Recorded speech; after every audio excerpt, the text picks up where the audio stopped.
నవరసంబులుకు నాట్య మయూరియై మూల శబ్దంబుల మోక్షహంస. నవరసంబులుకు నాట్య మయూరియై మూల శబ్దంబుల మోక్షహంస. పరమ పవిత్రమౌ పరమాత్మ గీతయే నేడు నాట్యం బాడుచుండెగనుమా. పరమ పవిత్రమౌ పరమాత్మ గీతయే నేడు నాట్యం బాడుచుండెగనుమ. మునిరతనార్యులు మోదిల్లు శిష్యుండు, మునిరతనార్యులు మోదిల్లు శిష్యుండు సహజాచలుని కంఠ శబ్దరీతి. అజ్ఞానతిమిరంబులంతంబుజేయ అనాది బోధను వినుము ఆర్యులార. అజ్ఞానతిమిరంబులంతంబుజేయ అనాది బోధను వినుము ఆర్యులార. వినుము ఆర్యులార. తెలిపే జ్ఞానేశ్వరుల్ గీతన్ దివ్య రీతి. తెలిపే జ్ఞానేశ్వరుల్ గీతన్ దివ్య రీతి. ఆణిముత్యమీ గ్రంథము అచలులార. ఆణిముత్యమీ గ్రంథము అచలులార. ఆదరించిరి గీతను అచల ఋషులు గురుని వాక్కుగా గ్రహించి గురుతుగనుడు. ఆదరించిరి గీతను అచల ఋషులు గురుని వాక్కుగా గ్రహించి గురుతుగనుడు. హరి ఓం శ్రీ గురుభ్యో నమః. ఓం నమో భగవతే వాసుదేవాయ. ఓం నమో నారాయణాయ. ఓం నమః శివాయ. ఈ గీతా జ్ఞానయజ్ఞ కార్యక్రమం మొదలై నిన్నటికి 917 రోజులైందండి. ఈ రోజు 918వ రోజు. ఈ గీతా జ్ఞానయజ్ఞ కార్యక్రమం సంకల్పించి నిర్వహిస్తున్న శ్రీ విద్యాసాగర్ గురువు గారికి, శ్రీ వెంకటేశ్వర గురువు గారికి శ్రోతలందరి తరపున ధన్యవాదాలు, వందనాలు. ఈనాటి కార్యక్రమంలో పాల్గొన్న ఆత్మస్వరూపులైన శ్రోతలందరికీ కైవల్యాసనం తరపున, అలాగే శ్రీ శివరామ దీక్షితుల వారి అచల యూట్యూబ్ ఛానల్ తరపున హృదయపూర్వక స్వాగతం, వందనాలు. గురువు గారిని కార్యక్రమం ఆరంభించడం కోరుతున్నానండి. సర్వము గురువుమయము, సర్వము గురువుమయము. భవరోగ వైద్యుడతడని తెలియుము. సకల విద్యల నిలయము దక్షిణామూర్తి అతడని తెలియుము. మూగవాణి మాటను, ఈ మూగవాణి మాటను శ్రోతలు కోటలు దాటింతురు. గురు కృపా సిద్ధితోనే నేనెంత ఆనందముందినాను. నిజయోగి శ్రీకృష్ణుడు నిజ భక్తుడైనట్టి అర్జునుండు. వీరి సంవాదామృతం జనులార మన పాలిట అమృతం. వేదవ్యాసుడు దీనిని జనుల ఎద వికసించునట్లుగాను మహాభారతమందున వెలిగించే కోటి సూర్యుల వెలుగుతో. నిత్య సత్య శాశ్వతమైన పరిపూర్ణంలో లేఖనే జరుగుతున్నట్లుగా మనకు తెలియబడుతున్న పవిత్రమైన శ్రీమద్ భగవద్గీత జ్ఞానేశ్వరీయ జ్ఞానయజ్ఞంలో ఈరోజు 918వ రోజు 2023 సెప్టెంబర్ 7వ తేదీన మనం దైవాసుర సంపత్తి విభాగ యోగంలో దైవీ సంపదలో మరో 3 గుణాలు తెలుసుకునేదానికి ముందుగా కృష్ణ ప్రభువుల కందపద్యంతో శ్రోతలందరికీ సాదర స్వాగత సుమాంజలి.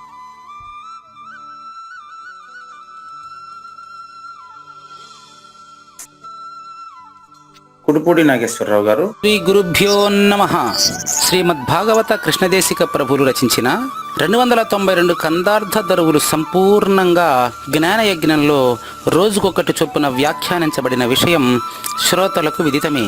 ఈ కందార్థ దరువులను రచించిన 9 సంవత్సరాల వరకు అవి ముద్రణకు నోచుకోలేదని, వాటిలోని నిగూఢ భావాలను మరింత స్పష్టం చేస్తూ రచయిత క్షరాక్షరోపాధి ద్వయదోషరహిత పరమతత్వ కందములు 261 రచించారని, తదుపరి సద్గురు శుభాశీస్సులతో ఈ రెండూ కలిపి ఒకే పుస్తకంగా ముద్రించారని పెద్దలు చెప్పగా విన్నాం. పుస్తకం ఇప్పుడు మన భక్తులతో చాలా మంది దగ్గర ఉంది. ఈ కందపద్యాలు భగవద్గీతకు ఉత్తర గీత వలె సద్గురు భక్తులకు కందార్థ దరువులలోని ఎన్నో సమస్యలకు సమాధానమై విలసిల్లుతోంది. ఎంతో ఉపయోగకరమైనటువంటి ఈ కందపద్యాలను రోజుకు ఒక్కొక్కటి చొప్పున వివరించాలని అడిగిన ప్రత్యక్ష శ్రోతల కోరిక మేరకు జ్ఞానయజ్ఞంలో శ్రీకృష్ణ పరమాత్మ సందేశానికి ముందే ప్రతిరోజు కృష్ణ ప్రభువుల దర్శనం మహద్భాగ్యంగా భావిస్తూ ముందుకు వెళదామా? గురు శిష్యుల మాటల వలె పరిపూర్ణపు బోధ కంద పద్య ఫణితిచే విరచిస్తి వినుడి, ముందర జరిగే ముచ్చట్లు మీకు సహ్యంబైనన్. 25వ కంద పద్యం దగ్గరికి వచ్చాము ఇవాళ మనం.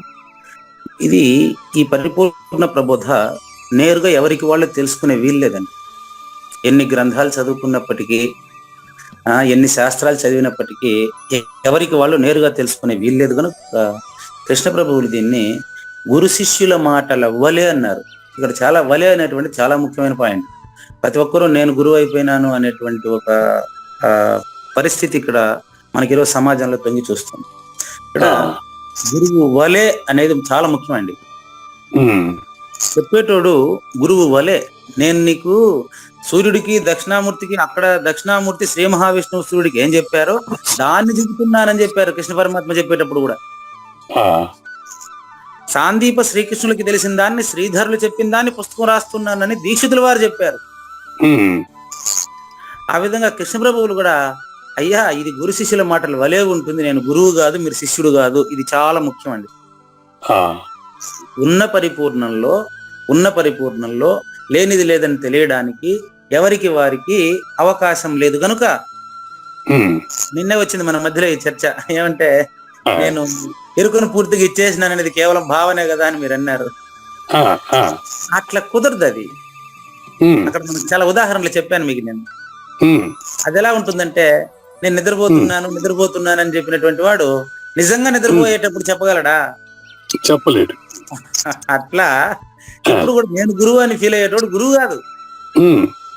ఇది చూసుకోండి, గురు శిష్యుల మాటల వలే అంటాడు ఆయన. వలే అనేది చాలా ముఖ్యమైనటువంటి పదం ఇక్కడ. గురు శిష్యుల మాటల వలే నేను కల్పిస్తాను కొంచెంసేపు తర్వాత, అంటే ఇంక 2 పద్యాల తర్వాత అనమాట. ఈయన ఒక ఆయన గురువుగా, ఒక ఆయన శిష్యుడుగా, శిష్యుడు తనకు తానుగా శ్రద్ధ కలిగి గురువు దగ్గరికి పోవాలి దీనికి.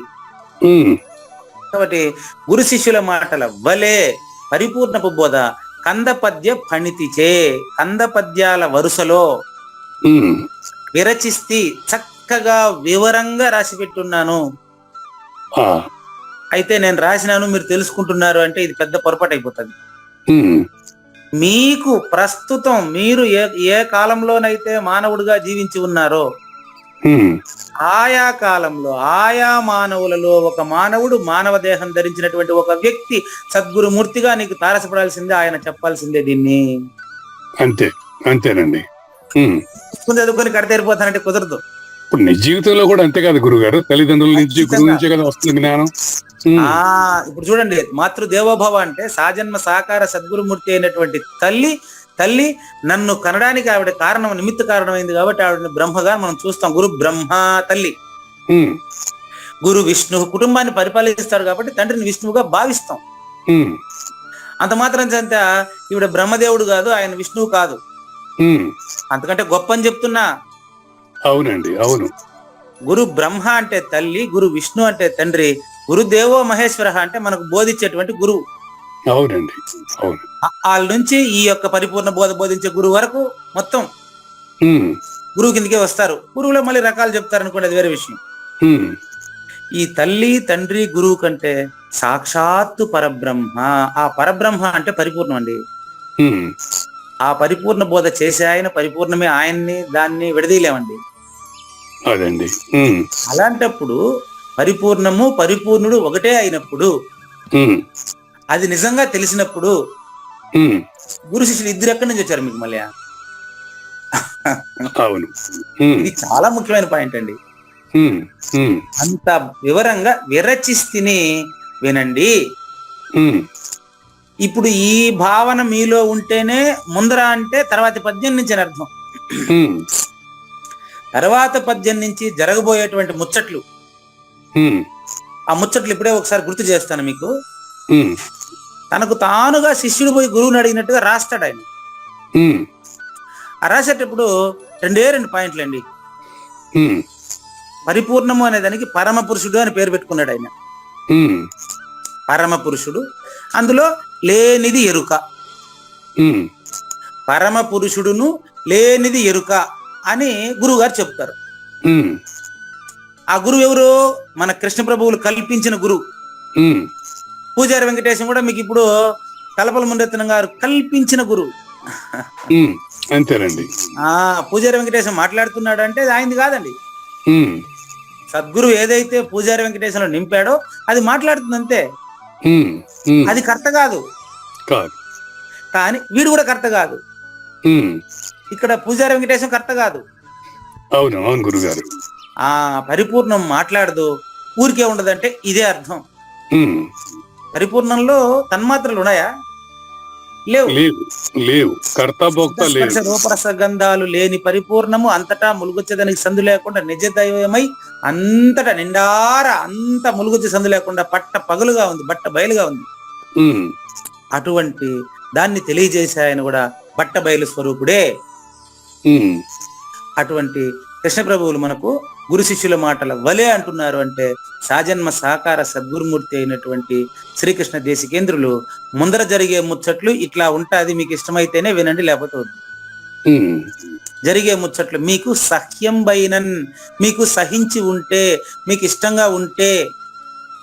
ఉమ్, ఎప్పుడు ఇష్టంగా ఉంటుంది తెలుసా ఈ బోధ? ఉమ్, సాధనా సంపద కలిగితేనే, ఉమ్, సాజన్మ సాకార సద్గురుమూర్తిని నమ్మితేనే. ఉమ్, ఒక దేహంతో ఉండే మనిషి నాలాగా వాళ్ళమ్మకు, మా అమ్మకు నేను పుట్టినట్టు వాళ్ళమ్మకు వీడు పుట్టినాడు, వీడు నాకేం నేర్పిస్తాడనే సందేహం నీలో పెట్టుకుంటే ఏం చేయలేను నేను. అవును. తల్లి ఉమ్, తండ్రి నాయన మీ నాయన వీడు అని తల్లి చెప్తేనే మనం నమ్మాం. ఆ నమ్మకం మీద ఈ రోజు వరకు బతుకుతున్నాం. ఉమ్, తల్లి చెప్పడం మనకు గ్యారెంటీ అంతే, అంతకుముందు మనకెట తెలుస్తుంది? తెలీదు. అట్లా ఎప్పుడైతే తల్లి చెప్పిన మాట విని తండ్రిని ఈయన మీ నాన్న అని ఆ రోజు మాట్లాడేసిన తర్వాత జీవితాంతం ఆ తండ్రి నా తండ్రి అని కట్టుబడి ఉన్నావో, ఉమ్, అదే నమ్మకం నీకు సద్గురుమూర్తి పరిపూర్ణుడే, ఆయన్ని పరిపూర్ణం నుంచి నేను విడదీయలేను. అంతేనండి. ఇప్పుడు బ్రహ్మ విద్య గాని ఈ పరిపూర్ణ విద్య గాని గురువు ద్వారా రావాల్సిందే, గురు పరంపర వలన రావాల్సిందే. ఖచ్చితంగా ఏవం పరంపరా ప్రోక్తం ఇమం. అదే 4వ అధ్యాయంలో కృష్ణ పరమాత్మ ప్రారంభించింది అట్టే కదా. అంతేనండి, అంతే. నాయన ఇది పరంపరా ప్రోక్తంగా వచ్చిన దాన్ని పూజారి వెంకటేశం ద్వారా మీకు తెలియబడతా ఉంది ఇప్పుడు, అంతే తప్ప ఇది పూజారి వెంకటేశానికి సంబంధం లేని వ్యవహారం. అవును. ఇప్పుడు భగవద్గీత ఎంతకాలం కదా అండి, అది ఈ రోజున వచ్చిందంటే గురు పరంపరంగా మనకు అందుతోంది మీ ద్వారా. అంతేదా. ఉమ్, అట్లాగే మీకు దీక్షితుల వారు శివరామ దీక్ష అని రాసి చిట్ట చివర ఫలశ్రుతి ఇదే చెప్పాడు. ఉమ్, సాందీప శ్రీకృష్ణుల మధ్య జరిగినటువంటి రహస్యం శ్రీధర శివరామ దీక్షితులకు తెలుసు. ఉమ్, ఈ నలుగురి వ్యవహారం ఈ పుస్తకాన్ని సాజన్మ సాకార సద్గురుమూర్తి ద్వారా గ్రహించి చూసి చదివిన వాడికి తెలుసు. అవునండి, అవును, అందరికి తెలియదు. అవును, అంతే. కాబట్టి మీకు నిజంగా సాధనా సంపత్తి ఉంటే, ఉమ్, మీది నిజంగా మానవ జన్మ అయితే, ఉమ్, ఇంకా మీకు గురువు మీద నమ్మకం ఉంటే, ఉమ్, అప్పుడు మీరు తర్వాత జరిగేటటువంటి కంద పద్యం నుంచి మీరు విన్నారంటే మీకు 38, 39 కంద పద్యాలకి పూర్తవుతుంది బోధ అని చెప్పున్నాను ఆల్రెడీ మీకు. ఉమ్, అది ఎలా ఉంటుందో, అది ఎంత కఠినంగా ఉంటుందో తర్వాత కంద పద్యంలో మనకు కృష్ణ ప్రభువులు తెలియజేస్తారు. గురు శిష్య విచారంలో ఎంత సులభంగా ఉంటుందో తర్వాత తెలియజేస్తారు. ఉమ్, రచయితకు ధన్యవాదాలు తెలియజేస్తూ మనం జ్ఞాన యజ్ఞం 2వ భాగంలోకి వచ్చేసాం. ఈరోజు మనం మరో 3 సుగుణాలతో ఆ శ్లోకం పూర్తి చేసుకుంటాం ఇవాళ. ఉమ్, మనం ఇప్పుడు అభయం సత్యం సత్వ సంశుద్ధి జ్ఞాన యోగ వ్యవస్థితి దానం దమశ్చ యజ్ఞశ్చ స్వాధ్యాయస్తప ఆర్జవం. ఇందులో 9 సుగుణాలు ఉన్నాయండి. ఈ 9లో మొదటి రోజు 3, రెండో రోజు 3, 6 అయినా. ఇప్పుడు వాటి పేర్లు చెప్తాను వరుసగా. ఇప్పుడు అభయము నంబర్ 1, అభయం. సత్వ సంశుద్ధి నంబర్ 2, అవునండి, సత్వ సంశుద్ధి. జ్ఞాన యోగ వ్యవస్థితి నంబర్ 3. ఈ 3 మొన్నైనాయి. అవునండి, జ్ఞాన వ్యవస్థితికి. చివరి దాన్ని సంక్షిప్తంగా తెలుసుకొని మళ్ళీ దానము నంబర్ 4, దమము నంబర్ 5. అవునండి, దమములో బాహుబలి సినిమాలో సిని కూడా చూసాం కదా. చూసామండి. దమంలో మూలంలోకి వెళ్ళి ప్రాబ్లం తొలగించాలని చెప్పారు నిన్న. దానము దమము నంబర్ 6. నిన్న యజ్ఞం జరుగుతా ఉంది. ఇప్పుడు ఆ యజ్ఞాన్ని మీకు సంక్షిప్తంగా కంప్లీట్ చేసి ఆ తర్వాత స్వాధ్యాయము, తపస్సు, ఆర్జవము, ఈ 3 గుణాలు ఈ రోజు పూర్తవుతాయి. అలాగేనండి. ఇంకా మనకు 45 నిమిషాలు టైం ఉంది. అందులో యజ్ఞానికి కొద్దిగా టైం తీసుకుంటున్నాం. చూడండి, యజ్ఞము అంటే నిజానికి మీకు తెలుసు, కొన్ని ఇటుకలు పేర్చి అందులో కట్టెలు వేసి సమిధలు వేసి కర్పూరంతో ముట్టించి అందులో ఏదైనా వేసి మండించేది అని మనకు తెలుసు. అక్కడ మండించి పదార్థాలని బూడిద చేసినట్లు ఎరుకను మండించి గురువునికి ఇచ్చిన యజ్ఞము. ఎరుకను అంటే నన్ను, దేహాన్ని కాదు. దేహములో జనన మరణానికి పనికొచ్చేటువంటి వస్తువును గురువుకి ఇచ్చేయడమే యజ్ఞం అండి. అది ఒకసారి నీకు ఇప్పుడు యజ్ఞము యొక్క అర్థము తక్కువలో తక్కువ ఎంత వివరించినా ఇది 10 నిమిషాలు తక్కువ అయ్యేది కాదు. అది ముందుగా నీకు చెప్తాను, విను. యజ్ఞంలో ఎంతమంది ఉంటారు తెలుసా? యజ్ఞంలో 6 రకాల వారు ఉంటారట. 6 రకాల వారు ఉంటారు. ఓకే. ముందుగా లెక్కించబడిన బ్రాహ్మణులు ఉంటారు. మరొక వైపు అన్నిటికీ చివర లెక్కించబడే స్త్రీలు ఉంటారు. ఈ రెండింటికి మధ్యగా అధికారులు ఉంటారు. వారిలో ప్రతి ఒక్కరూ నా కొరకే ఇంతవరకు అయింది. నిన్న అందరి టార్గెట్ పరిపూర్ణత కోసమే ఉండాలి. అప్పుడు భౌతికమైన యజ్ఞం ద్వారా నిజమైన యజ్ఞం ఏంటో వాడు తెలుసుకుంటాడు. దేవ ధర్మము అగు మార్గాన్ని అనుసరిస్తూ ఉంటారు వాళ్ళు. దేవ ధర్మము చూడండి, ధర్మాన్ని మీరింది దైవం అండి. మీరింది దైవం, ధర్మాన్ని మీరింది దైవం అంటారు. అది ఎట్లా చెప్తాను. వీరిలో అంటే యజ్ఞం జరిగే ప్రదేశంలో అండి కొంతమంది వేదాలు చదువుతారు, కొంతమంది ఒకరు చదువుతా ఉంటే దాన్ని అనుసరిస్తారు. ఆ వేదంలో ముందు వాళ్ళు ఆ ఋత్విక్కులు, ఆ వేదం జరిపించాయన, ఆ హెడ్ పూజారి, ఆ స్వామి, వాళ్ళ శిష్యులు, వీళ్ళంతా ముందే వేసుకొని వచ్చిన ప్లాన్ ప్రకారం, తీసుకొచ్చిన సమిధల ప్రకారం, నాయన నెయ్యి పోసేటప్పుడు నువ్వు స్వాహ అని చెప్పాలి, అగ్నిమీలే పురోహితం, ఆ రాగం ఎట్ట తీయాలి, ఇదంతా చేస్తూ ఉంటారు. దీనిలో షట్కర్మలు జరుగుతాయండి. ఈ షట్కర్మలు అంటే ఏంటో ఇప్పుడు మీకు చూపిస్తానండి. పుడుపూడి నాగేశ్వరరావు గారు షట్కర్మల్ని కొన్ని విధాలుగా మీకు పంపాను, నిన్న గ్రూప్ లో కూడా పెట్టాను, చూడండి. అది వీలుంటే అది ప్రదర్శన చేయండి. యజ్ఞంలో ఆ షట్కర్మలు అంటే 6 రకాల కర్మలు జరుగుతాయండి. దాన్ని మీకు పెట్టారు, కింద నుంచి చెప్తాను, పైకి తీసేయండి. మనం రివర్స్ రావాలి. ఇప్పుడు పరిపూర్ణ ప్రబోధం ఎప్పుడు రివర్స్ ఉంటది అనమాట. పైకి ఎత్తండి. జై గురు కింద. మామూలుగా నాకు SSVలో నేర్పించారు ప్రారంభంలో దీన్ని. కిందికి దించండి. అక్కడ ఏంది ఇది దేనికి, ఇది ఇంకా కిందికి దించండి. ఇట్లా యోగాకు సంబంధించి ప్రారంభంలో షట్కర్మలు అంటారు వీటిని. నేతి, మళ్ళా ధౌతి. చూడండి, నేతి అంటే ముక్కును శుద్ధి చేయడం, ముక్కును శుద్ధి చేయటం. ఓకే. దౌతి జీర్ణ వ్యవస్థను శుద్ధి చేయడం. దౌతి జీర్ణ వ్యవస్థ. ఓకే. పైకి చేయండి, ఇంకా పైకి చూడండి. నౌలి అంటే కడుపుని పటిష్టం చేయడం. నౌలి అంటే కడుపుని పటిష్టం చేయడం. బస్తి అంటే పెద్ద ప్రేగుల్ని శుభ్రం చేయడం అట. ఏం గురుగారు అది? బస్తి అంటే పెద్ద ప్రేగులను శుభ్రం చేయడం అట. అది బస్తి. ఓకే. బస్తి. ఆహా. తర్వాత కపాలభాతి అంటే మెదడు ముందరి భాగాన్ని ప్రేరేపించుట నేర్చుకోవడానికి. కపాలిభాతి అంటే మెదడు ముందు భాగం. త్రాటకం అంటే కనురెప్ప వేయకుండా దృష్టిని కేంద్రీకరించడం. ఓకే. ఇది ప్రారంభంలో ఎవరైనా సరే యోగాలు, జపాలు, తపస్సు నేర్చుకుంటే ప్రారంభంలో నేర్పిస్తారు ఇవి. కానీ అచల పరిపూర్ణ గురువులు చాలా మంది, మేము అచల పరిపూర్ణ గురువులు అని చెప్పుకుంటూ ఆయన కుర్చీలో కూర్చొని ఆయన కళ్ళల్లో కళ్ళు పెట్టి చూస్తూ కింది నుంచి ఆయన కంట్లో ఈయన చూస్తూ కాలం గడుపుతున్నారు ఇప్పుడు చాలా మంది. ఇవంతా నేర్చుకుని విడిచిపెట్టదగింది, వర్జించదగిన ఇవంతా.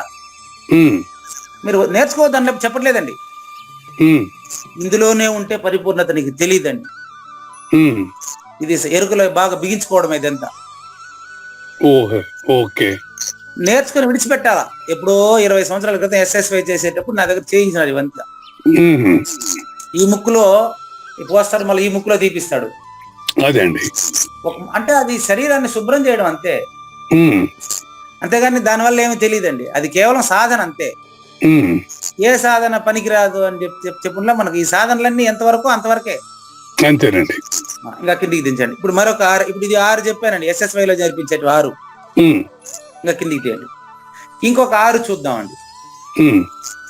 ఇంకొక 6 అంటే ఇట్లా ఆమె ఇది కార్యేషు దాసి, కరణేషు మంత్రి, భోజేషు మాత, శయనేషు రంభ, షట్కర్మయుక్త కుల ధర్మపతిని అంటారు. ఇది ఒక షట్కర్మలు.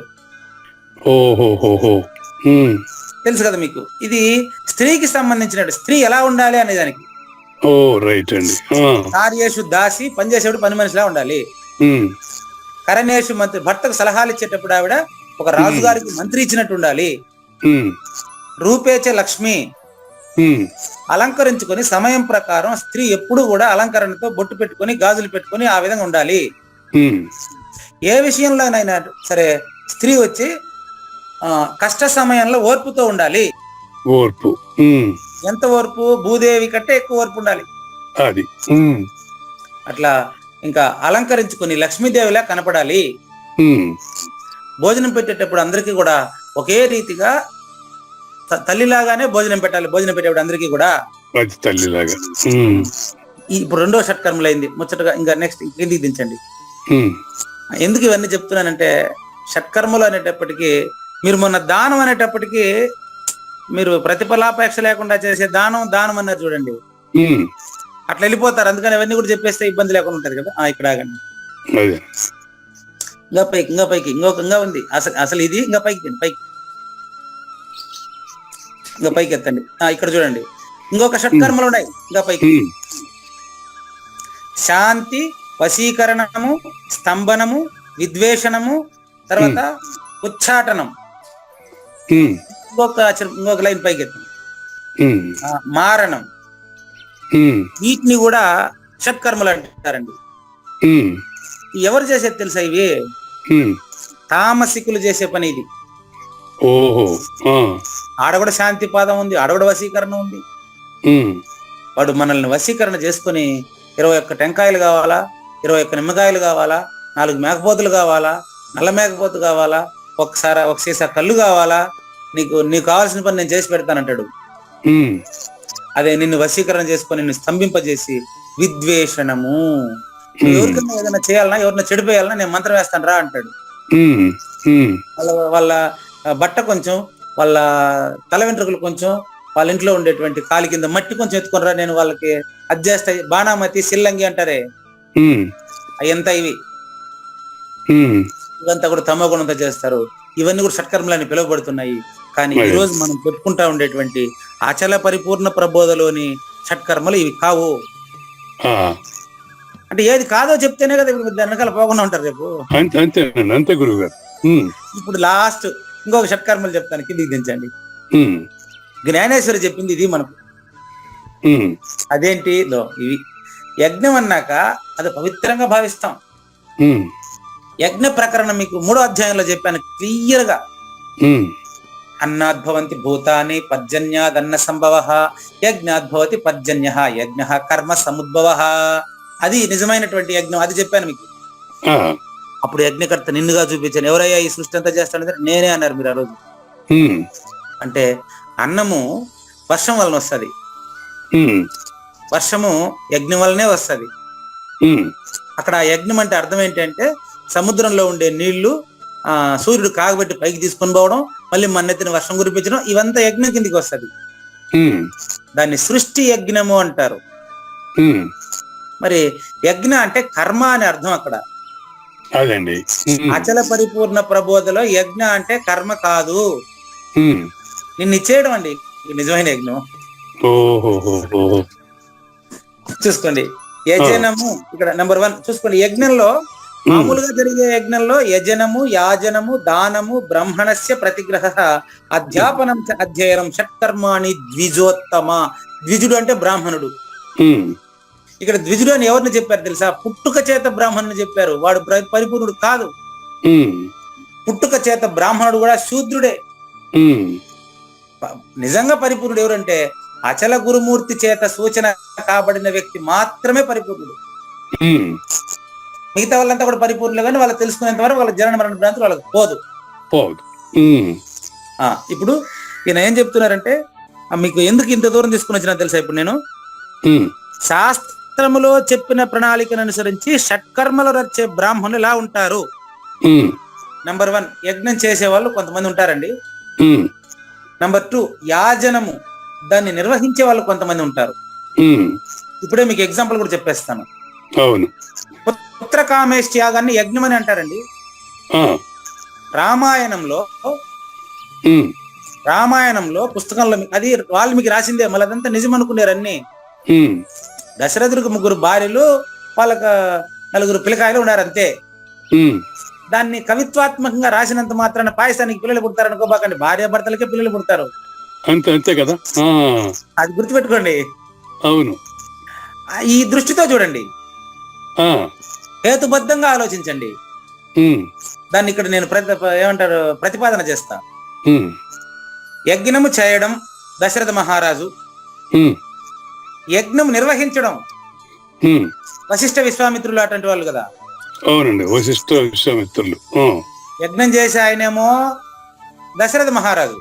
ఉమ్, యాజనం అంటే దాన్ని నిర్వహించే వాళ్ళు ముందుండి ఇన్ఛార్జ్ ఏమో వశిష్ఠ విశ్వామిత్రులు.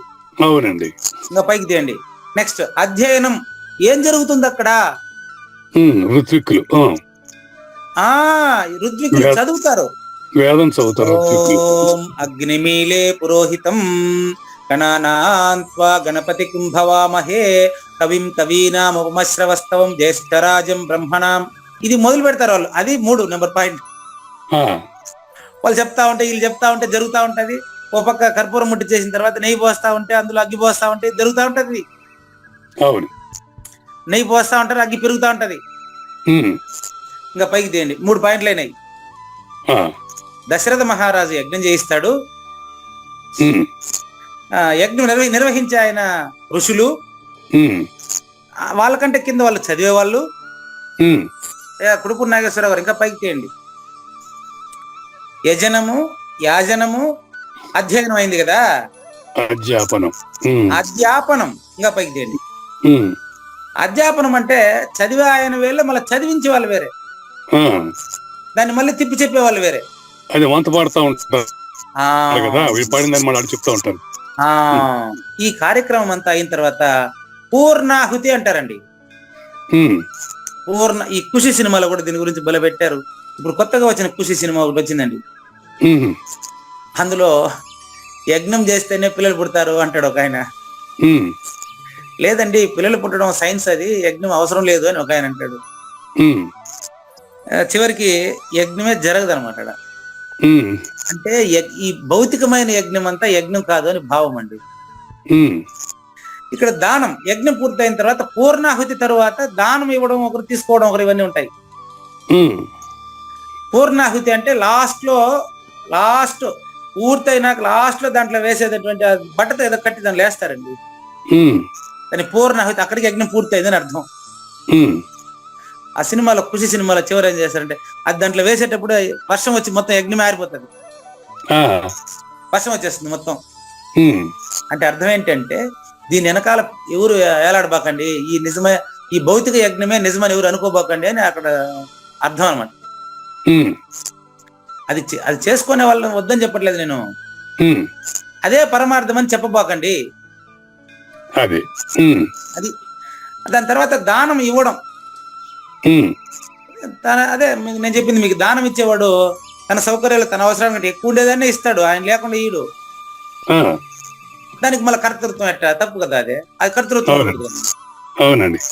ప్రతిగ్రహం అంటే తీసుకునేవాడు ఒక ఆయన ఉన్నాడు. అది సమాజంలో అక్కడ కొంతమంది ఇంతమంది 9 మంది ముత్తైదువులకి లేకుంటే ఇంతమందికి ఇవ్వాలా అనే ఒక దీని ప్రకారం ఇస్తారు అంతే తప్ప వాళ్ళ ఇంట్లో లేక కాదు అది తీసుకుంటాడు. అది ఉమ్, కాబట్టి దానం ఇచ్చేవాడు ఉంటాడు, తీసుకునే ఉంటాడు. ఇప్పుడు 6 మంది అయింది కదా, ఉమ్, ఈ 6 కూడా యజ్ఞం కాదు అని చెప్పడమే ఇక్కడ జ్ఞానేశ్వరి ఉద్దేశం. ఇప్పుడు ఇక్కడ గ్రహం తీసుకోవడం అనే దానికి ఎవరు తీసుకుంటారని? ఇచ్చేవాడు ఉంటే తీసుకునేవాడు ఉంటాడండి. అంటే అది భగవంతుడు తీసుకోవాలా తీసుకునేది? కాదండి, కాదు అదే చెప్తుండేది ఇక్కడ. మీరు ఇది యజ్ఞమే కాదని చెప్తాండి. యజ్ఞం ఏదో ఇప్పుడు నిజంగా చెప్తా, ఆ, ఈ 6 కర్మలు యజ్ఞం కాదు. ఆ, ఈ 6 మందిలోనూ ఏముండాలో ఇప్పుడు చెప్తాను, జ్ఞానేశ్వరి తీసుకోండి. అట్లా ఇప్పుడు చెప్పిన 6 మీరు మనసు పెట్టబాకండి అని చెప్పడానికి చెప్పిన ఏం చెప్పు, దీన్ని మనసులో పెట్టుకోకూడదు మీరు. అంతేనండి. ఉమ్, నిజమైన యజ్ఞం అంటే ఏంటో చూడండి. అయ్యా జ్ఞానేశ్వరి పేరు తీసుకోండి. ఉమ్, ఈ షట్కర్మలో చెప్పేటువంటి బ్రాహ్మణులు గాని వాళ్ళకి నమస్కారం చేసే వాళ్ళు శూద్రులు అంటారు. ఉమ్, అంటే దానం తీసుకునేవాడు శూద్రు, దానం ఇచ్చేవాడు గొప్పవాడు, తీసుకునేవాడు తక్కువ అని అనుకుంటారు మీరు. ఆ, అక్కడ అది మీరు చెప్తా ఉండేది కాదు. ఉమ్, ఇద్దరు దైవ స్వరూపులే, ఇద్దరు సమానమే. ఉమ్, ఇక్కడ వశిష్ఠుడు ఎక్కువ, విశ్వామిత్రుడు తక్కువ, దశరథుడు ఎక్కువ, రాముడు తక్కువ, ఇవన్నీ కాదు. ఇడ ఉమ్, అందరూ సమానమైన ఆచారములను పాటిస్తారు. ఉమ్, బ్రాహ్మణులు అని పిలువబడుతున్న వాళ్ళు కూడా పుట్టుకతో శూద్రులే, ఉమ్, వాళ్ళకు కూడా మైలు ఉంటది. ఉమ్, చాలా ఇంపార్టెంట్ ఇడ. అవునండి, ఇది చాలా చక్కని పాయింట్. ఎందుకంటే బ్రాహ్మణుడి పుట్టుకలో తేడా ఉంది. ఉమ్, ఈ రీతిగా వారు యాగ సంపాదన పుత్రకామేశ యాగం చేస్తే పుత్రుడు పుట్టాడు. ఉమ్, ఇప్పుడు నేను చెప్తాను మీకు, ఏమనుకోబాకండి. ఉమ్, పుత్రకామేశ యాగానికి కాదు పుట్టింది, ఉమ్, దశరథునికి వాళ్ళ 3 భార్యలకి పిల్లలు పుట్టారు. అంతేనండి. ఉమ్, యాగానికి కాదు. ఉమ్, అట్లని చెప్పి యాగాన్ని ఇప్పుడు నేను తక్కువ చేయలేదు. ఉమ్, ఆయనకు నేను ఇంక నేరుగా చెప్పేదా, ఉమ్, ఆయనకు పిల్లలు కలుగుతారని ఆయనకు గాబరా పడి ఊరికే కలగరేమో అనే గాబరాతో ఆయన యజ్ఞం చేసినాడు. ఉమ్, పెళ్ళైన వాళ్ళకి పిల్లలు పుట్టడం కొంతమందికి, పుట్టకపోవడం కొంతమందికి అనేది ఆల్రెడీ ఉంది అది. ఉమ్, కాబట్టి నీకు కలిగిన దాన్ని భౌతికంగా నువ్వు పొందేదానికే దేవాలయాల చుట్టూ తిరుక్కొని కోరుకుంటూ కోరేవాడు గాను, తీర్చేవాడు గాను, మొక్కేవాడు గాను, మొక్కించుకునేవాడు గాను, అంతా నువ్వు చేసుకుంటా ఉండే పనులు ఇవన్నీ. ఉమ్, అవంతా సెకండ్ పర్సన్ వరకే పనిచేస్తాయి. ఉమ్, ఫస్ట్ పర్సన్ దగ్గరికి పోతే చేసేవాడు చేయించేవాడు అంతా ఒకే వస్తువే, ఉమ్, శూన్య వస్తువు. ఉమ్, చూసుకోండి, వారికి ఎక్కడ 6 మంది చెప్పాను మీకు. ఉమ్, దశరథ మహారాజు చేయించి ఆయన, ఉమ్, వీళ్ళు చేసేవాళ్ళు ఋత్విక్కులు, ఈ 6 మందిని సమానంగా చూడండి. ఇప్పుడు చెప్పే దాంట్లో ఉమ్, ఆ యాగ ఫలము సమానంగా లభిస్తుంది అందరికీ, గుర్తుపెట్టుకోండి. ఉమ్, ఈ రీతిన తమ తమ అధికారములకు అనురూపములుగా యజ్ఞం నడుచుట అందరి వాళ్ళ పని, వాళ్ళ డ్యూటీ వాళ్ళు బ్యూటీగా చేశారంతే. ఉమ్, దశరథ మహారాజు ఎక్కువ, వశిష్ఠుడు తక్కువ, విశ్వామిత్రుడు ఎక్కువ, ఇవన్నీ కాదు. ఉమ్, అయితే ఎందుకు అలా చెప్పారో బాగా గమనించండి.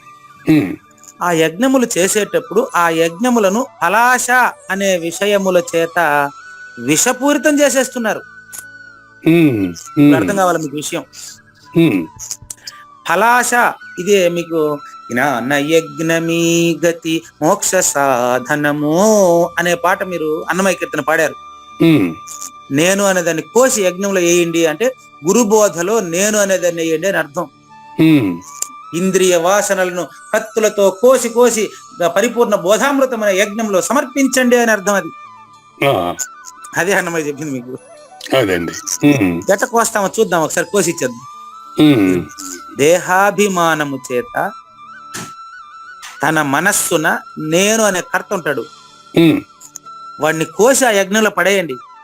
ఉమ్, నిన్న ఎట్లాగైతే మనకు బాహుబలి, ఉమ్, నిన్న బాహుబలి ఏం చేశాడు?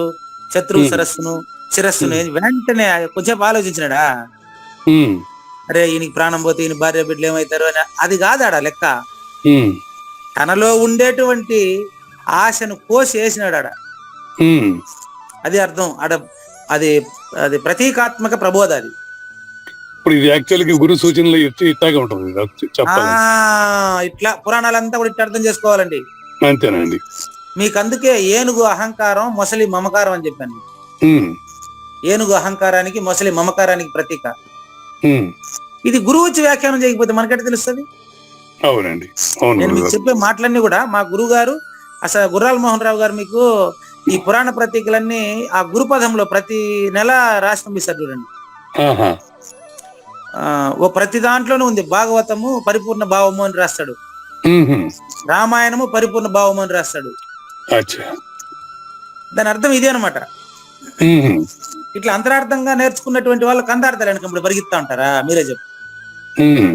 ఏ సభలో చూసినా ఆ కందార్థం వచ్చా, ఈ కందార్థం వచ్చా, దానికి నువ్వేమంటావు, దీనికి నేనే, ఏ పని అయిపోయింది. అది కాదు పని. ఉమ్.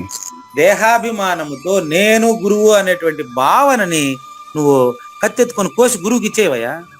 ఉమ్. అది ఆ కత్తి పేరు కూడా చెప్పారు, అసంగ శస్త్రేణ దృఢేన చిత్వా. 15వ అధ్యాయం 3వ శ్లోకంలో చెప్పారు మీకు. ఉమ్. ఇప్పుడు చెప్పండి, యజ్ఞం అంటే వాళ్ళు 6 మంది యజ్ఞమా, నిజమైన యజ్ఞం ఏది? అర్థమైందా? నేను కోల్పోవటమే, నన్ను నేను కోల్పోవటమే నిజమైన యజ్ఞం అంటే. అది ఉమ్. మీకు నిజమైన యజ్ఞం అంటే ఎంత చక్కగా తెలిసింది మనకు చూడండి. ఉమ్. రూపమే లేదు లేదు, దీనికి ఆకారమే లేదయ్యా, అహంకారానికి. ఉమ్. ఎందుకంటే అర్జున దీనికి ఆది అంతము లేదయ్యా, శూన్యానికి. ఉమ్. శూన్యానికి ఆది ఆడ అంతమంది లేని అబద్ధపు గుర్తు నేనని గుర్తెరుగుతా ఉంది. ఉమ్.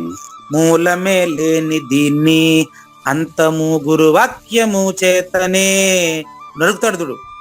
ఉమ్. బాహుబలి నిన్న నరికినట్టే మనకు కృష్ణ పరమాత్మ 15వ అధ్యాయం నరికి చూపించున్నాడు, ఎప్పుడో చూపించున్నాడు చూడండి. ఉమ్. తెగ నరుకు ఓ అర్జున, వెంటనే పరమ పదమే నువ్వయ్యా. ఆ పరమ పదము చూసి అక్కడ నేను నాదులు లేవయ్యా. అక్కడ ఏనుగు మొసలి ఇద్దరు లేరు. ఉమ్. అహంకారం మమకారం కాదది, ఉమ్. పరిపూర్ణం. ఉమ్. ఆ పరమ పదము చేరి మనుజులు మరల జన్మించరయ్యా. పరమ పద ప్రాప్తి కొరకు మనుజునికి గురువాక్యమే శరణము. ఇది 15వ అధ్యాయం సారాంశం. ఉమ్. అది తెలియాలంటే మనకు 16వ అధ్యాయం అర్థం కావాలి. ఉమ్. 16వ అధ్యాయంలో అర్థం చేయిస్తా ఉండేది ఇది నాయన, యజ్ఞం అంటే ఇది అర్థము. ఉమ్. కాబట్టి అక్కడ నేను కర్త అనేటువంటి భావాన్ని కొంచెం కూడా పుట్టనివ్వరాదు. ఉమ్. అదే కోసిచ్చేయడం. ఉమ్. వాటితో పాటు అందరూ వేదాజ్ఞలను పాటించాలి. ఎవరు కాదన్నారు? దాని అర్థం ఇట్ట పాటించాలి, అట్ట కాదు. ఉమ్.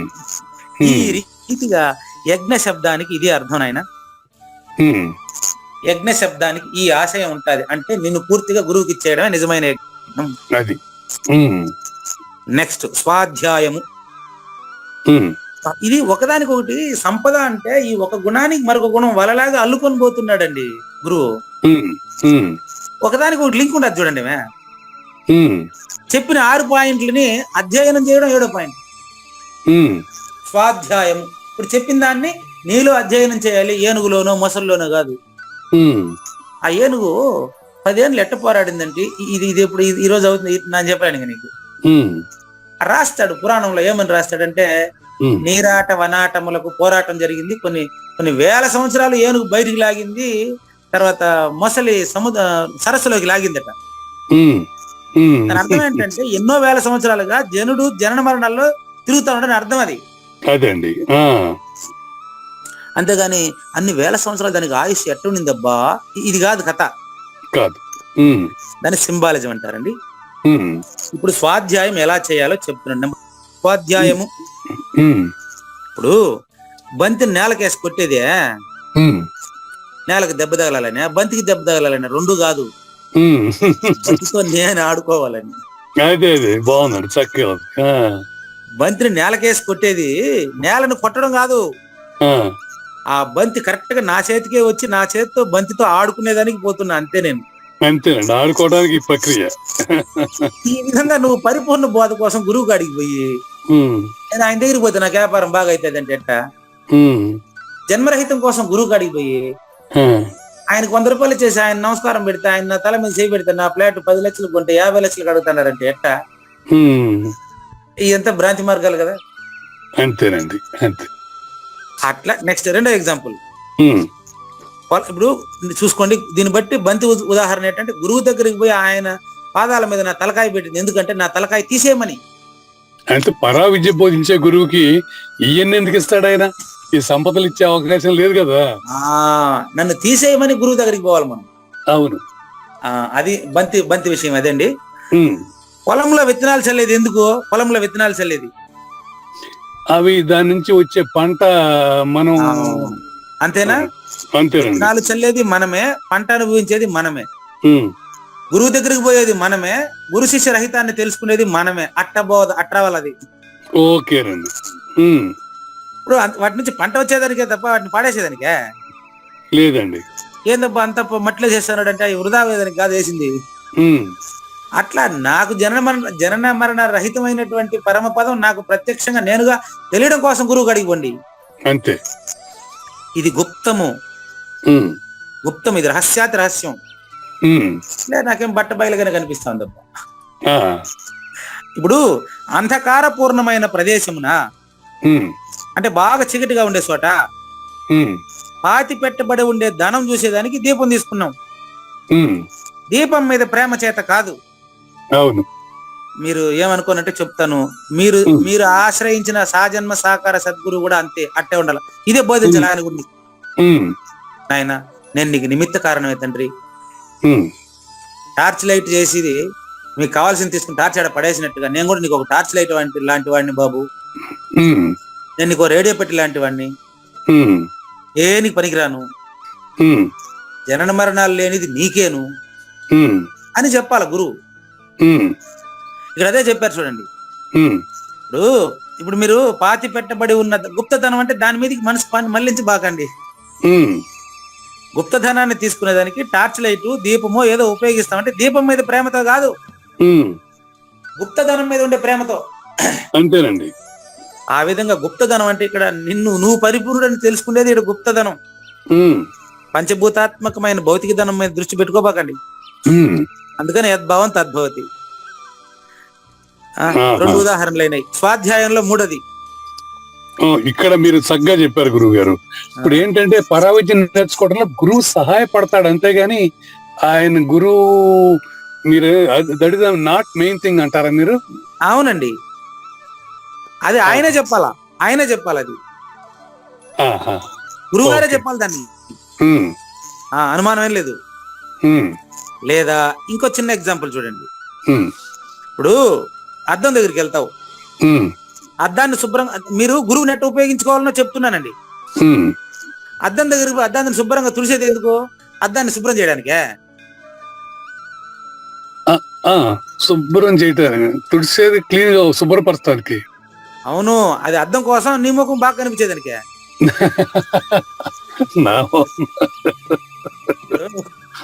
అవును, అద్దం బాగలేదని కాదు, అర్థం నా మొహం బాగా కనపడటానికి. పోనీ అద్దం పక్కన పెట్టండి, టీవీని శుభ్రంగా తుడుస్తారు. అదేదో ఒకటి లిక్విడ్ శుభ్రంగా తుడుస్తారు. దేనికి? నా కోసం. నాకు టీవీ బాగా కనపడేదానికి. అవునండి. మీ దగ్గర ఉండే సెల్ ఫోన్ పైన ఇప్పుడు అది డిస్ప్లే ఎన్నిసార్లు మార్చుంటారు మీరు చూసుకోండి. ఎందుకు మారుస్తారు? అది డిస్ప్లే మీద శ్రద్ధ లేదు, సెల్ నీకు ఉపయోగపడేది. అంతేనండి, అంతేనండి. అట్లా ఉపయోగించుకోవాలి గురువు గారిని నువ్వు. పద్ది స్వార్థమే. అదే చెప్పేది. ఆయన ద్వారా నీకేదో వచ్చేయాల, ఆయన ద్వారా నీకు జన్మ. అదే చెప్పేది, నీ మనసులో సాధన సంపద ఉంటేనే అది వసతి, లేకపోతే రాదండి. కాబట్టి అట్లా వేదాలు ప్రతిపాదించబడే వేదాలు ఇప్పుడు కందార్థాలు నేర్పించింది నీకు. నువ్వు జన్మరహితులను తెలుసుకోవండి అని చెప్తే కందార్థాలను బట్టి పట్టుకుని అది వచ్చా ఇది వచ్చా కాలం గడుపు మైకిలు పెట్టి కొట్లాడుకుంటారు మీరు. ఇప్పుడు వేదంలో ప్రతిపాదించబడిన విషయం వేదాలకి తెలియదయ్యా, నేను ఎవరా? ఆ, కందార్థాలకి తెలియదయ్యా పరిపూర్ణమా? అవును. కందార్థానికి పరిపూర్ణం ఎట్ట తెలుస్తుంది? పుస్తకానికి ఎట్ట తెలుస్తుంది మీకు? ఈ కందార్థం వచ్చా, ఆ కందార్థం వచ్చా, దాని అర్థం నీ భావన ఎట్ట, నా భావన. ఈ కందార్థాలు ఇంతమందికి ఇన్ని భావనలు ఉన్నాయా? ఆ, ఉన్న సత్యం ఏదో ఒకటే ఉంది. అది పక్కన పెట్టి నీకు ఎన్ని కందార్థాలు వచ్చు, ఇది ఒకటి. ఆ, నువ్వెట్ట గురువు అవుతావయ్యా? నేను అయిపోయినా నువ్వు కాలేదు, ఇది ఒకటి. ఉమ్, ఇది కాదండి ఈడ వరుస. ఉమ్, వేదములందు ప్రతిపాదించబడిన విషయము ఈశ్వర స్వరూప జ్ఞానముగా సరిగ్గా లభించుట కొరకు శృతి గ్రంథములు నిరంతరం అధ్యయనం చేయడం అవసరమే. ఉమ్, గ్రంథాలని అధ్యయనం చేయడం అవసరం. ఇప్పుడు నేను కూడా గ్రంథం చూసే మీకు చెప్తాడా, అంతేనండి. గ్రంథాలు చదవటం అవసరమే మీరు అన్నట్టు. తప్పు కాదు. తప్పు కాదు. ఉమ్, అట్లా బ్రాహ్మణులు కూడా వేదములందలి బ్రహ్మసూత్రములు అన్యవర్ణస్థులకు తమ తమ అధికారమును అనుసరించి స్తోత్రాదులు గాని, చదువుట గాని, నామమంత్రాన్ని ఉచ్చరించుట గాని, ఏదన్నా గాని ఉమ్, వీళ్ళందరికీ కూడా పరిపూర్ణమే పరమ లక్ష్యం. ఉమ్, అంతేగాని వేదం చదివే బ్రాహ్మణుడికి, గృహస్థుకి ఇద్దరికి కూడా పరిపూర్ణమే పరమ లక్ష్యం. ఉమ్. కాబట్టి 4 శ్లోకాలు వచ్చిన వాడికే పరిపూర్ణం తెలుసు, మిగతా వాళ్ళకి తెలియదు అనడానికి లేదు. అంటే ఏది చదివినా కూడా దాని లక్ష్యం అనేది ముఖ్యం. మరి ఇప్పుడు కందార్థ చదివి కొట్లాడుకోవడం కంటే కూడా పరిపూర్ణం తెలుసుకోవడం అనేది లక్ష్యం. అంతే కదా. అది బాగుంది. లక్ష్యంగా తెలుసుంటే వీళ్ళు మైకులు పెరుక్కుని సభల్లో కొట్లాడుకుంటారు? మీరే చెప్పండి. లేదు, ఇద్దరు మూర్ఖులే కదా. ఇద్దరు ఊరుకులే మరి. ఎందుకు చెప్తున్నారంటే ఇప్పుడు కందార్థం వచ్చిన వాడికి రాని వాడికి లక్ష్యం ఒకటే కదా. అంతేనండి. మీరు నోరు తిరిగిన వాళ్ళకి బలవంతంగా నేర్చుకోమని ఎందుకు బలవంతం చేస్తారు? తత్వాన్ని బోధించండి చాలు. అంతే గురువు గారు. భగవద్గీత అర్జునుడికి కృష్ణుడు చెప్పినాడు. ఉమ్, ఇప్పుడు విదురుడికి భగవద్గీత రాదు, ఉమ్, కానీ భగవద్గీతలో ఉండే తత్వం మొత్తం తెలుసు ఆయనకి. ఉమ్, విదురుని విందు అంటారు, విదురు నీతి అంటారు. ఉమ్, మరి అతని పుట్టుకను బట్టి కాక ఉమ్, ఒక పని మనిషికి జన్మించినప్పటికీ ఉమ్, విదురుడు చెప్పేటువంటి సూత్రాలు చాలా అద్భుతంగా ఉంటాయని ధృతరాష్ట్రుడు కూడా చెప్తాడు. మళ్ళా ఉమ్, ప్రతిసారికి ధృతరాష్ట్రుడు విదురుడి దగ్గరే వింటాడు బోధంతా. ఉమ్. కాబట్టి విదురునికి ఒక భగవద్గీత, ధృతరాష్ట్రునికి ఇంకొక భగవద్గీతనా? లేదు. ఇద్దరికి ఒకటే. ఉమ్, అట్లా తమ తమ అధికారాన్ని అనుసరించి ఒకరు స్తోత్రం చేయని, ఒకరు కందార్థం చదవని, ఒకరు చదవకపోని, వాళ్ళ హృదయంలో మాత్రం ఉండాల్సింది సాధనా సంపత్తితో పరిపూర్ణ బోధను గ్రహించడమే. అంతే. లక్ష్యం ఈజ్ ఇంపార్టెంట్. కాబట్టి కావూరు నాగేశ్వర ప్రసాద్ గారు స్వాధ్యాయము అంటే ఇది అర్థం. అది ఓ లక్ష్యం మీద మనం దాని విచారణ చేయాలి. ఇంకా మనకుండే 13 నిమిషాలు, ఇంకా 2 తెలుసుకోవాలి మనం. ఉమ్, అదేంటంటే 7 స్వాధ్యాయం అయిపోయిందండి. ఇప్పుడు ఉమ్. 8 తపస్సు. ఓకే అండి. ఇప్పుడు తపస్సు అంటే ఏంటి ఉమ్, చూడండి. దాన ధర్మాలకై తన సర్వస్వమును ఇచ్చివేయడాన్ని తన సర్వస్వమును సార్థకమునర్చు కూడా అవుతుంది. ఉమ్, బాగా గమనించండి. ఇక్కడ ఉమ్. తపస్సు అంటే ఇక్కడ అర్థం ఏం చెప్తున్నారంటే, ఎగ్జాంపుల్, మొదటి ఎగ్జాంపుల్, ఆ, దాన ధర్మాలకి తన సర్వస్వమును ఇవ్వడమే ఆయన ఉద్దేశం. ఉమ్, అన్ని ఇచ్చినాడు, వాడిని ఇవ్వట్లేదు, ఇంకా ఇచ్చేవాడిని ఇవ్వట్లేదు. అది పరిస్థితి. ఉమ్. ఎట్టివ్వాలా అనేది ఇప్పుడు ఒక బీజ వృక్ష న్యాయంగా చెప్తున్నారు దీన్ని. ఓకేనండి. ఉమ్, తపస్సు అంటే మళ్ళీ అదే గుర్తుపెట్టుకోండి. తపస్సు అంటే నిన్ను పూర్తిగా గురువుకి ఇచ్చినాననే ఫీలింగ్ నీకు రావాలా. ఓ రైట్. ఓకే. అంతేలేండి. అదే తపస్సు. అంతే. ఏ మునులు ఏ ఋషులు సపోర్ట్ చేసినా అదే కదండి.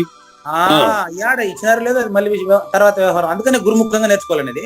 ఆ, నన్ను నేను సద్గురువుకి ఇచ్చినానా లేదా తెలుసుకోవడానికి ఒక విత్తనాన్ని ఉదాహరణగా చెప్తాను చూడండి. నేనే ఉమ్, ఉమ్, ఇప్పుడు ఒక విత్తనానికి 2 దెబ్బలు ఉంటాయి, 2 వైపులు ఉంటాయి.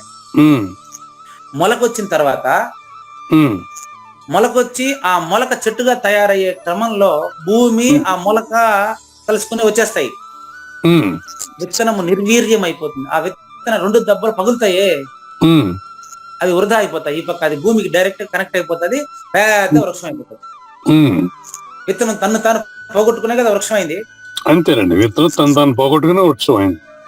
అదే విధంగా నాగేశ్వర ప్రసాద్ లేకపోతే పూజారి వెంకటేశం అనే నన్ను నేను పోగొట్టుకున్నప్పుడు ఇంక నేను పరిపూర్ణుడని నేను మీకు చెప్పాల్సిన అవసరం ఏముందండి? అవునండి. బాగుంది. విత్తనము తనను తాను జీర్ణం చేసుకున్నప్పుడు అది వృక్షమే అయిపోయింది కదా.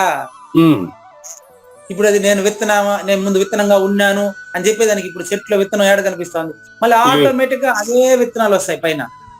ఆ, నీ నుంచి నిన్ను చూసి ఎంతో మంది నిన్ను గురువుగా భావించి ఎంతో మంది పరిపూర్ణులు అవుతారు తర్వాత. చెట్టు అయినాక విత్తనానికి ఉనికి లేదు. ఆ అట్లా నువ్వు పరిపూర్ణుడు అయిన తర్వాత నేను అనే అహంభావం నీలో ఇంకా ఉండకూడదు. ఉండకూడదండి. చాలా ఇంపార్టెంట్ ఇది. ఉమ్, క్లియర్ గా ఉందా? చాలా బాగుంది. చక్కని ఉదాహరణ గురువు గారు. ఇప్పుడు చూడండి, బీజము వచ్చిన పిదప అంటే మొలక వచ్చిన తర్వాత అని అర్థం. ఉమ్, బీజము వచ్చిన మొలక వచ్చిన పిదప ఆ వనస్పతి తనంతట తానే ఎండిపోయి దూరంగా పడిపోతుంది. అది ఇప్పుడు చెరుకు నాటుతారు. ఆ, చెరుకులో ఆ మొలక, చెరుకులో కింద ఉండే సారం ఎంతవరకు అంటే భూమి మీద అన్వయించి ఆ మొలక పైకి వచ్చేంత వరకే. అంతేనండి. మళ్ళీ దాని కింద ఉన్నంత ఎండిపోయి దూరం పడుతుంది అంతే, భూమిలో కలిసి. అట్లా నువ్వు కూడా ఈ దేహం ఉండేటప్పుడే నిన్ను గురువుకు సమర్పించుకుని నువ్వు పరిపూర్ణుడుగా తయారవు నాయనా. ఇది నెంబర్ 2. నెక్స్ట్, ఇప్పుడు తపస్సుకి ఒక ఎగ్జాంపుల్ అయింది. అవునండి. అంటే తపస్సు అనే పదాన్ని కూడా పరిపూర్ణ బోధ చేస్తున్నాడు జ్ఞానేశ్వరి. బీజము వృక్షము ఒక ఎగ్జాంపుల్ అండి. నెక్స్ట్ ధూపం. ధూపం అంటే తెలుసా? ధూపం వేస్తారు కదండి ఇప్పుడు మామూలుగా మన చూస్తాం కదా. అగరబత్తి ధూపం స్టిక్స్ అంటారు దాన్ని. కరెక్ట్, అగరబత్తి ధూపం. రైట్. ధూపం స్టిక్ అగ్గి ముట్టించేంత వరకు కొంచెం బరువు ఉంటది. అగ్గి ముట్టించిన తర్వాత ఇల్లంతా పొగ వస్తుంది. అవునండి. పొగ వచ్చేసిన తర్వాత ఆడ బూడిద మిగులుతుంది. ఆ బూడిద బరువుకి అంతకుముందు ధూపం బరువుకి చూసుకోండి. ధూపం ఉన్నంత బరువు బూడిద ఉంటదా? ఉండదు. అదే విధంగా ఎరుకుపోయిన తర్వాత నువ్వు తేలిక అవ్వాలా. అంతేనండి. ఇది బలి ఉండదు. ఇది తపస్సు. అవునండి. ధూపము బూడిద అయిన తర్వాత ధూపం కనపడకూడదు ఇంకా. అవునండి. బూడిదే మిగలలా. నిజంగా బరువు ఎక్కడ పోయినట్టు. ఆ విధంగా నువ్వు సాందీపని వాక్యం ఇది, కాలిన నులక వలె అంటాడు. కాలిన నులక అంటే దారం 3 పేట్లుగా పెనేసినటువంటి దారం కాలిన తర్వాత కూడా దారంగానే కనిపిస్తుంది. ఇంకా దారం పనికిరాదు, కట్టేదానికి పనికిరాదు అది. అట్టుండాలి నువ్వు, జన్మకు పనికిరాకూడదు మళ్ళీ. ఇది భలే ఉందండి. అట్ట ఇది ధూపం కథ. నెంబర్ 2 ధూపం. అంతే, బూడిదైనాక దాని బరువు ఎలా కోల్పోయింది అనేది అక్కడ విశేషమైన విషయం. మీరు ఇప్పుడు నెక్స్ట్ బంగారం చూసుకోండి. బంగారాన్ని పుటం పెట్టమని ఇస్తాం మనం. పుటం మెరుగు పెట్టమని ఇస్తాం. బంగారాన్ని మెరుగు పెట్టడం అంటే అర్థం ఏంటి అంటే బంగారంలో కలిసినటువంటి ఇతర మురికి అంతా తీసేయడం. ఓకే, అంతే పుటం. బంగారాన్ని కరిగించి దాన్ని వేరు చేయమంటే అప్పుడు బంగారం కాంతి అంతా వెళ్ళిపోయి బంగారం మిగిలిపోతుంది. నువ్వు పరిపూర్ణుడైన తర్వాత పంచభూతాలు ఉండవు, నువ్వు ఒకటే ఉంటావు. అక్కడ పంచభూతాలు నువ్వే ఉండేది ఇంకా. అంతేనండి. అంటే కల్తీ పదార్థం అంతా పోయిన తర్వాత బంగారంలో తూకం తగ్గిపోతుంది. అవునండి. నీలో పొగరు వగరు అరిషడ్ వర్గాలు 6 వెళ్ళిపోతాయి. అది పరిపూర్ణత. నెక్స్ట్, చంద్రుడు ఇతరులకు అమృతము ఆహారముగా సంగుచు స్వయంగా క్షీణించుపోవు. ఇదంతా ఉదాహరణ అండి ఇవన్నీ. అవునండి. చంద్రుడు ఏం చేస్తాడు? ఎగ్జాంపుల్ అలా ఇస్తున్నాడు. వాళ్ళ పితరులకు ఆహారంగా ఇస్తూ స్వయంగా తనకు తానుగా తగ్గిపోతూ వస్తాడు. పరిపూర్ణ ప్రబోధ తెలిసిన వ్యక్తి కూడా అహంకారాన్ని తగ్గించుకుంటూ పరిపూర్ణుడుగా మిగులు అని అర్థం. అదండి. మరి ఇంకా అది కూడా నాకు కూడా ఇప్పుడు మీ వల్లే తెలుస్తా ఉంది. ఇప్పుడు మనలో ఉన్న కల్తీ, మనలో ఉన్న మళ్ళీ తొలగించుకోవడమే దీని యొక్క సారాంశం. అంతేదా, ఇంకేంలే. అంతేనండి. నెక్స్ట్ ఎగ్జాంపుల్, ఆత్మరూప అనుభవము అంటే పరిపూర్ణ అనుభవం. ఇక్కడ నువ్వు పరిపూర్ణ అనుభవం పొందాలంటే ప్రాణము, ఇంద్రియాలు, శరీరము శుష్కింపజేయుటనే. అంటే వాటికి అతీతంగా శుష్కింపజేయడం అంటే ఫస్ట్ ఉండమని కాదయ్య బాబు. ఇంద్రియాలు, ప్రాణములు, ఈ ప్రపంచానికి అతీతంగా నువ్వు జీవించడమే తపస్సు. అది తపస్సు. ఇక ఈ తపస్సులు అనేక రకాలు ఉన్నాయి. అందులో మరికొన్ని ఎగ్జాంపుల్స్ చూడండి. ఇప్పుడు హంస నేను చూడలేదండి. ఎగ్జాంపుల్, హంస 1 లీటర్ పాలు 1 లీటర్ నీళ్లు కలిపాడు పెట్టినాం అనుకో, అది 1 లీటర్ పాలు తాగుతుంది, 1 లీటర్ నీళ్లు విడిచిపెడుతుంది. విడిచిపెట్టినాను అని హంస చెప్పదు. నేను నీళ్లుగా ఎందుకు కలిపారు, నేను మిగిలిన నీళ్లు మీకు చెప్పదు. ఆ విధంగా అయితే హంస నీటిని పాలను విడదీసుకునేటువంటి దాని ముక్కులో రహస్యం ఉందండి. దాని నోట్లోనూ దాని ముక్కులో రహస్యం ఉన్నది. రహస్యం ఏమి లేదండి, అది అలా డిజైన్ చేయబడింది అంతే. అది ఆ విధంగా నువ్వు కూడా పరిపూర్ణుడైనప్పుడు నీకు ద్వయమే. నాకు తెలుసు అంటే నువ్వు తెలిసినవాడు ఒకడు ఉన్నావు అనమాట. ఆడ తెలిసిన వాడు లేకపోవడమే తెలియడం అండి. అంటే ఇప్పుడు దీన్ని బట్టి మనం డిజైన్ చేసుకోవాలి. యాక్చువల్ గా మనం ఎలా ఉండాలి అంతేదా, దానికి సహాయం గురువు నిమిత్త కారణం అంతే. అంతే గురువు గారు డిజైన్ చేసుకోవడంలో గురువు సహాయపడతాడు. కాబట్టి గురువు శిష్యుడాయ, శిష్యుడు గురువాయ. వ్యవహారంలో పరంపరలో నువ్వు ఇంకొకరిని గురువుగా భావించడం తప్పలేదు. అంతే, ట్రాన్స్ఫర్ అయింది. ఆ నాలెడ్జ్ ఈయన దగ్గర ట్రాన్స్ఫర్ అయిపోయింది. అటు అయిన తర్వాత మళ్ళీ ఆయన్ని నిన్ను వేరుగా చూస్తే అది ద్వంద్వం అవుతుంది. కాబట్టి అదే విధంగా జీవుల యొక్క చూడండి, శరీరము జీవుల యొక్క సంయోగమైనప్పుడు వాటి నుంచి దేహభావమును అంటే ప్రకృతి భావమును శూన్య భావమును పూర్తిగా దూరీకరించి నువ్వు పరిపూర్ణ భావం, నీలో నువ్వే పరిపూర్ణ భావం వచ్చేవాళ్ళు, నువ్వే పరిపూర్ణుడుగా మిగలాలి. అది అట్లా గైకుని వేరు చేయడకు అవశ్యమైన వివేకము. ఇప్పుడు మీరు చెప్పండి, ఈ వివేకమా హంసకి ఎవరన్నా ఇచ్చినారా?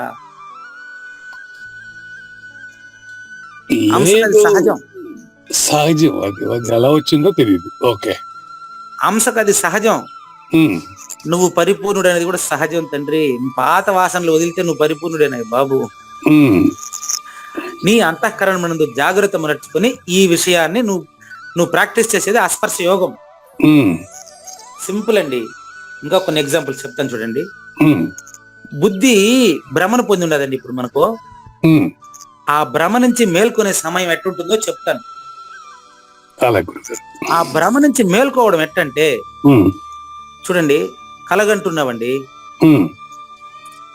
మేలుకున్నప్పుడు కలను నిద్రను రెండింటిని మేలుకున్నావా, కల మాత్రం మేలుకొని ఇంకా నిద్రపోతున్నావా?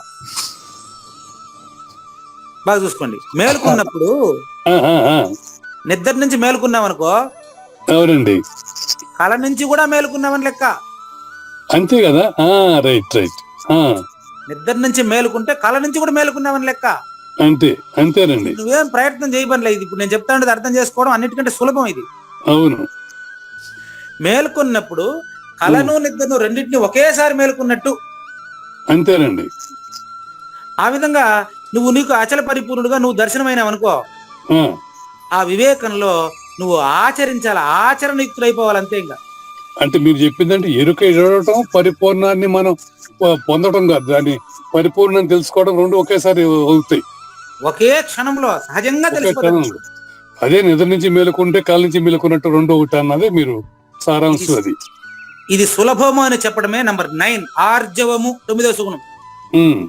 ఆర్జవము చెప్తాను, మీకే అర్థమైపోతుంది. ఇది దీనికి మీదేదో కష్టపడే పని లేదండి. సాధనలన్నీ అయిపోయినాక చాలా ఈజీ. ఇప్పుడు శిశువు యొక్క హితవు కోరి తల్లి యొక్క స్థలములందు పాలు ఉంటది. పాల ఫ్యాక్టరీ ఆవిడ యాడ్ నుంచి తయారు చేస్తుంది. ఆవిడ శరీరంలో పాలు తయారు చేసుకునే దానికి ఏదైనా సపరేట్ మాత్రలు తినిందా? లేదు.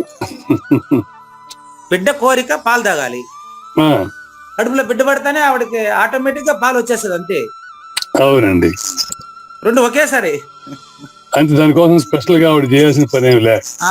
గుడ్డు పిల్లవడానికి తల్లి కోడి హీట్ కి గుడ్డు ఆటోమేటిక్ గా పగిలి పిల్ల నడుస్తుంది. పిల్ల అంతే, నువ్వు చేసేది ఏమి లేదయ్యాడ. అవునండి, ఇది చాలా సులభం అని చెప్పడమే సరళము. ఆర్జవం అంటే సరళం అండి. భూత కోటి నానా విధములుగా తిప్పలు పడుతున్నారు కానీ నిజానికి అన్నిటికంటే ఇది సులభం అండి. కాబట్టి నిత్య సత్య శాశ్వత చైతన్యాన్ని తెలుసుకోవడం చాలా సులభము. గురువులారా, అందరూ మేము గురువులు అనుకుని సమాజాన్ని భ్రష్టు పట్టించబాకండి. ప్రాణి కోటి పట్ల మధురము సౌజన్యపూర్ణంగా వ్యవహరించడమే ఆర్జవం. చాలా సింపుల్, చాలా ఈజీ అయిన వ్యవహారం ఇది. ఇప్పటికి మనకు 9 సుగుణాలు అయిందండి. ఉమ్, వీటిని సంక్షిప్తంగా చెప్పి తర్వాతి శ్లోకంలో తర్వాతి ఎపిసోడ్ లో 10వ సుగుణం గురించి తెలుసుకుందామండి. అలా గురుగారు. లేనిది లేదు లేదు, ఉన్నది లేకపోవుట లేదండి, ఈ గొప్ప మర్మమంతా నీ వలన తేటగా తెలిసెనండి.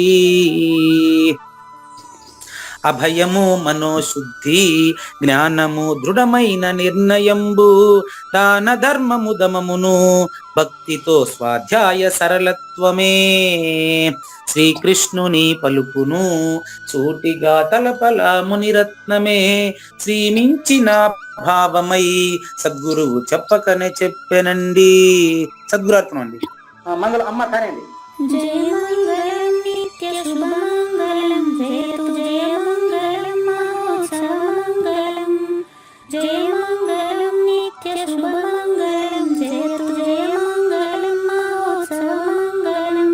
శ్రీమించున చలంబు సూచించినటువంటి దక్షిణామూర్తికి దండమిడుతూ, శ్రీమించున చలంబు సూచించినటువంటి దక్షిణామూర్తికి దండమిడుతూ, శ్రీ మహావిష్ణువు సూర్య భగవానుడు యాజ్ఞవల్కి జనక రాజ ఋషికి జయ మంగళం నిత్య శుభమంగళం, జయతు జయ మంగళం మహోత్సవ మంగళం. అయం వ్యర్థ బాహ్య కోపి నభవతి అనే సుఖయోగి సాంది పరుసుల వరుస. అయం వ్యర్థ బాహ్య కోపి నభవతి అనే సుఖయోగి సాంది పరుసుల వరుస. దీనినే శ్రీకృష్ణ పరమాత్మ వద్దనే ఎరిగరిగిన ఉద్ధవార్జునులకు. జయ మంగళం నిత్య శుభమంగళం, జయతు జయ మంగళం మహోత్సవ మంగళం. శ్రీ అల్లమా ప్రభు బసవేశ్వరుండును బ్రహ్మానంద రామానంద స్వామి. శ్రీ అల్లమా ప్రభు బసవేశ్వరుండును బ్రహ్మానంద రామానంద స్వామి.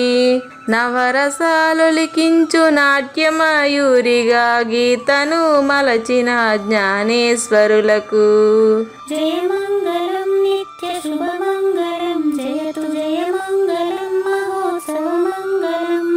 కబీరు దాసుడు సహజానంద గురుడు రామావధూతయు రాజితముగా. కబీరు దాసుడు సహజానంద గురుడు రామావధూతయు రాజితముగా. అంబికా శివయోగి శ్రీవేమన నిరంజన వెంకయ్య తిరువెంగళార్యులకును. జయ మంగళం నిత్య శుభమంగళం, జయతు జయ మంగళం మహోత్సవ మంగళం. శ్రీ బృహద్వాశిష్ట సిద్ధాంతమును చేసి జనన మరణ భ్రాంతి జడుపు బాపి. శ్రీ బృహద్వాశిష్ట సిద్ధాంతమును చేసి జనన మరణ భ్రాంతి జడుపు బాపి. అచల సాంప్రదాయమవనిలో నెలకొలిపి అందించినట్టి శివరాములకును.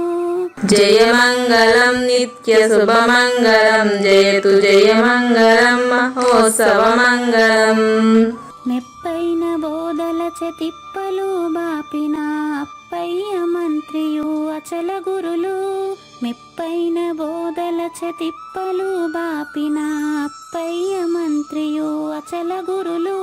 పరశురామ సీతారామ స్వామి ప్రభులు నరసింహ యోగి గురువర్యులకును. జయ మంగళం నిత్య శుభమంగళం, జయతు జయ మంగళం మహోత్సవ మంగళం. కంద కందార్థముల నందించి బృందముకు రంది పాపిన కృష్ణ ప్రభువునకును. కంద కందార్థముల నందించి బృందముకు రంది బాపిన కృష్ణ ప్రభువునకును. పలుకులా కందనిది పరబయలు ఇది అని పలికిన ఫీల్కాన లక్ష్మణునకు.